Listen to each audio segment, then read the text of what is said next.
اخلاقیات کا نہیں ہے. یہ جو معاشرہ ہے مغربی تہذیب کا معاشرہ، یہ اس دلدل میں، برائی کی دلدل میں اتنا گہرا دھسا ہوا ہے کہ وہاں سے نکلنا اس کے لیے مشکل ہے. یہاں جو اخلاقیات ہے وہ بہت آرٹیفیشل ہے. وہ آپ کو یہ قانون بنا کر کہیں گے کہ آپ مائنر سے شادی نہیں کر سکتے. وہ آپ کو قانون بنا کر یہ کہیں گے کہ آپ تعدد ازواج نہیں کر سکتے. وہ آپ کو قانون بنا کر یہ کہیں گے کہ مرد اور عورت کے درمیان ایکوالٹی ہونی چاہیے. وہ آپ کو قانون بنا کر یہ کہیں گے کہ آپ عورت کے اوپر ظلم نہیں کر سکتے، وغیرہ وغیرہ. قانون کی حد تک کہ یہ سب کچھ صحیح ہے، لیکن جو قانون ساز ہیں، جو قانون بنانے والے ہیں، وہی پھر ان قوانین کی دھجیاں اڑاتے ہیں. وہی پھر پیڈوفائل بنتے ہیں. وہی پھر چھوٹی چھوٹی بچیوں کا ریپ کرتے ہیں. وہی پھر عورت کو غلام بناتے ہیں، باندی بناتے ہیں، عورت کو رکھیل بناتے ہیں. اور وہی پھر شادی تو ایک سے کریں گے، لیکن یہ شادی کا جو کھیل ہے، یعنی اپنے نفس کو تسکین پہنچانے کا جو کھیل ہے، وہ دسیوں بیسیوں بلکہ سوئیوں اور ہزاروں عورتوں سے اپنی زندگی میں کر بیٹھتے ہیں. یہ دراصل کھوکھلا معاشرہ ہے.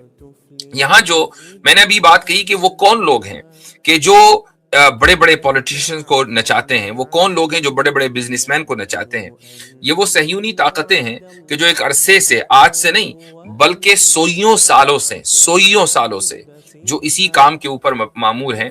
یہ لوگ وہ ہیں کہ جیسے ہی یہ خطرہ محسوس کرتے ہیں فوراً ہی اپنے لبادہ بدلتے ہیں اور یہ پوری سوسائٹی کے خلاف یعنی سازش کرتے ہیں. میں اس موقع پر آپ کو ایک اپنی آنے والی کتاب کا ایک اقتباس پڑھ کر سنانا چاہوں گا. میری کتاب بائی دا وے میں نے اس کا ایڈورٹائز اتنا کر دیا ہے کہ لوگ 9 اپریل کا بالکل شدت سے انتظار کر رہے ہوں گے. تحافت الملاحدہ نام سے یہ کتاب آ رہی ہے. تو اس کی 3 جلد میں لبرلزم کے موضوع کے اوپر گفتگو ہے. اس میں لبرلزم کی مختصر تاریخ جہاں میں نے لکھی ہے، تو اس میں ایک موومنٹ ہے، مرانو موومنٹ. اس کے بارے میں آپ میں سے بہت سے لوگ شاید اس موومنٹ کے بارے میں نہ جانتے ہوں، لیکن اس کتاب کا میں اقتباس آپ کے سامنے پڑھ کر سنانا چاہوں گا. مرانو کا نام شاید بہت سے لوگوں نے پہلی بار پڑھا ہو. قرون وسطی میں یعنی مڈل ایجز میں پورے یورپ میں عیسائیوں کی حکومت تھی، لیکن اسپین ہی واحد ایسا علاقہ تھا جو مسلمانوں کے زیر نگین تھا. یورپ کے مختلف علاقوں میں جہاں جہاں یہودی آباد تھے ان پر بہت ظلم کیا جاتا تھا. اس ظلم کی وجہ یہ تھی کہ کیتھولک عیسائی یہ مانتے تھے کہ ان یہودیوں نے ہی حضرت عیسیٰ علیہ السلام کو سولی پر چڑھایا ہے، اور چونکہ یہودی ان کے سولی پر چڑھائے جانے کو صحیح سمجھتے ہیں لہٰذا یہ بھی جرم میں برابر کے شریک ہیں. اس وجہ سے انہوں نے اسلامی حکومت میں آ کر، یعنی یہودیوں نے اسلامی حکومت میں آ کر رہنے کو ترجیح دی. یہی وجہ ہے کہ اسپین میں ایک بڑی اقلیت یہودیوں کی تھی جو عزت کے ساتھ وہاں رہتی تھی. وہ مسلمان جو اسپین میں آباد تھے ان کا تعلق المغرب الاقصی سے تھا. المغرب الاقصی کا ایک حصہ آج موراکو ہے. المغرب الاقصی کے تحت لیبیا، الجزائر، موریتانیہ وغیرہ ممالک آتے ہیں. جب اسرائیل کی ناجائز حکومت قائم ہوئی تو اس علاقے کے یہودیوں نے بھی بڑی تعداد میں اسرائیل ہجرت کی، یعنی یہ المغرب الاقصی سے ہجرت کر کے اسرائیل پہنچے. یہاں بہت بڑی تعداد میں یہودی آباد تھے اور آج بھی کسی حد تک پائے جاتے ہیں. یہ وہ یہودی تھے کہ جب اسپین میں مسلمانوں کی حکومت لٹی اور مسلمانوں نے وہاں سے ہجرت کی تو ان یہودیوں نے بھی وہاں سے ہجرت کی. البتہ وہ یہودی جو اسپین سے منتقل نہیں ہوئے ان پر ظلم و ستم کیا گیا، لہٰذا ان میں کچھ لوگ ایسے بھی تھے جنہوں نے بادل نخواستہ یا ظاہر داری کے طور پر عیسائیت کو قبول کر لیا. تلمودی شریعت پر چلنے والوں کی فطرت میں ہمیشہ سازش کا عنصر غالب رہا ہے، لہٰذا ان یہودیوں نے سازش کے طور پر ہی عیسائیت کو اختیار کیا. انہوں نے مذہبی تعلیم پر خوب توجہ دی اور اس راستے سے انہوں نے اپنی ایک حیثیت بنا لی، لیکن خفیہ طور پر وہ یہودی ہی رہے. ان لوگوں کی باقاعدہ خفیہ میٹنگیں ہوا کرتی تھیں. وہ اپنے مذہبی احکام پر عمل کرتے تھے، لیکن حقیقی طور پر یہودی اور ظاہری طور پر عیسائی ہونے کے باوجود وہ ترقی کرتے کرتے شاہی خاندانوں کے قریب ہو گئے. یہ اصل بات ہے. ان خاندانوں میں ان کی شادیاں ہو گئیں، پھر وہ چرچ کے نظام میں داخل ہو گئے اور بڑے بڑے عہدوں پر فائز ہو گئے. یہودیوں کی اس تحریک کو تاریخ میں مرانو موومنٹ کہا جاتا ہے. یہ تحریک 14ویں صدی عیسوی میں شروع ہوئی تھی. انسائکلوپیڈیا آف بریٹانیکا کی یہ عبارت ملاحظہ فرمائیں. انگریزی کی عبارت ہے، میں اس کا ترجمہ آپ کو سنا رہا ہوں۔ اسپین کی تاریخ میں مرانو اس یہودی کو کہا جاتا ہے جس نے ظلم و ستم سے بچنے کے لیے عیسائی مذہب اختیار کیا، لیکن خفیہ طور پر اس نے یہودیت پر عمل جاری رکھا۔ یہ کون کہہ رہا ہے؟ بریٹانیکا۔ 14ویں صدی کے آخر میں اسپین کے یہودیوں کو متعصب عیسائیوں کے گروہ کے ہاتھوں ختم ہو جانے کا خطرہ تھا۔ ہزاروں یہودیوں نے موت کو قبول کیا مگر اپنے مذہب کو نہیں چھوڑا، لیکن دسیوں ہزار یہودیوں نے بظاہر عیسائیت کو قبول کرنے میں ہی عافیت سمجھی۔ پھر یہ مرانو مالدار ہونے لگے اور یوں ان کو ریاست میں، شاہی دربار میں اور چرچ کے نظام میں اعلیٰ عہدے ملنے لگے۔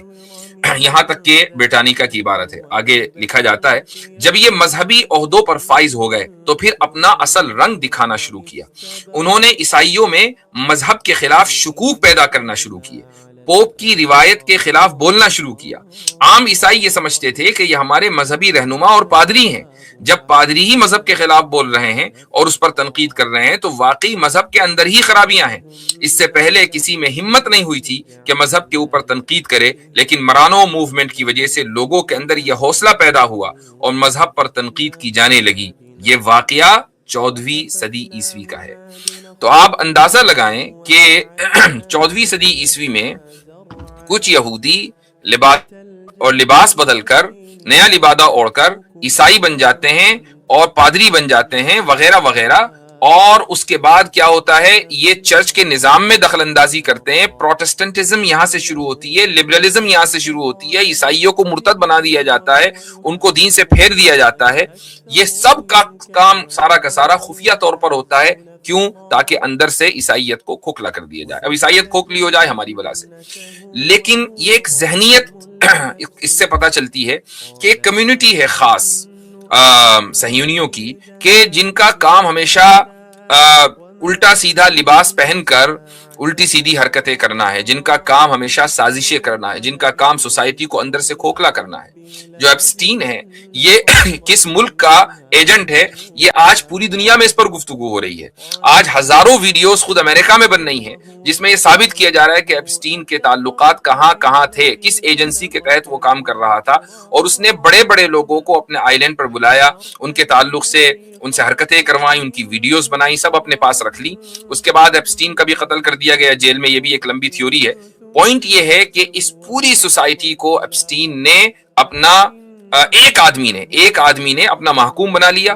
پورا جو جیو پالیٹکس ہے پوری دنیا کی، وہ ایک آدمی کے اشارے کے اوپر ناچنے لگی۔ وہ آدمی کہاں سے کمانڈز لے رہا تھا، کہاں سے حکم لے رہا تھا، یہ سب کو پتا ہے۔ تو ایک خاص ذہنیت ہے جو کئی سو سال سے اسی طریقے سے کام کرتی چلی آ رہی ہے۔ ایپسٹین فائل نے جو کچھ آج تک اس صہیونیوں کے تعلق سے لکھا گیا، دراصل اس کے اوپر مہر ثبت کی ہے کہ ہاں ایسا ہی ہوتا تھا، اور یہ وہی لوگ ہیں کہ جو دوسرے لوگوں کو خفیہ طور پر اپنے جال میں پھنساتے تھے تاکہ اپنے مرضی کے کام کرا سکیں۔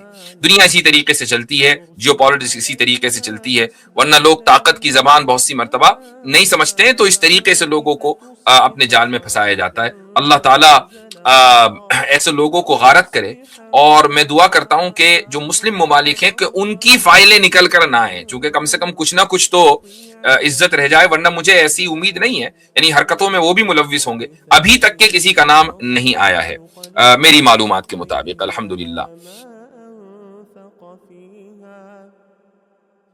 على ما أنفق فيها وهي خاوية على عروشها ويقول يا ليتني لم أشرك بربي أحدا ولم تكن له فئة ينصرونه من دون الله وما كان منتصرا هنالك الولاية لله الحق هو خير ثوابا وخير عقبا واضرب لهم مثل الحياة الدنيا كماء إن أنزلناه من السماء فاختلط به نبات الأرض فأصبح هشيما تذروه الرياح وكان الله على كل شيء مقتدرا. المال والبنون زينة الحياة الدنيا والباقيات الصالحات خير عند ربك ثوابا وخير أملا. ويوم نسير الجبال وترى الأرض بارزة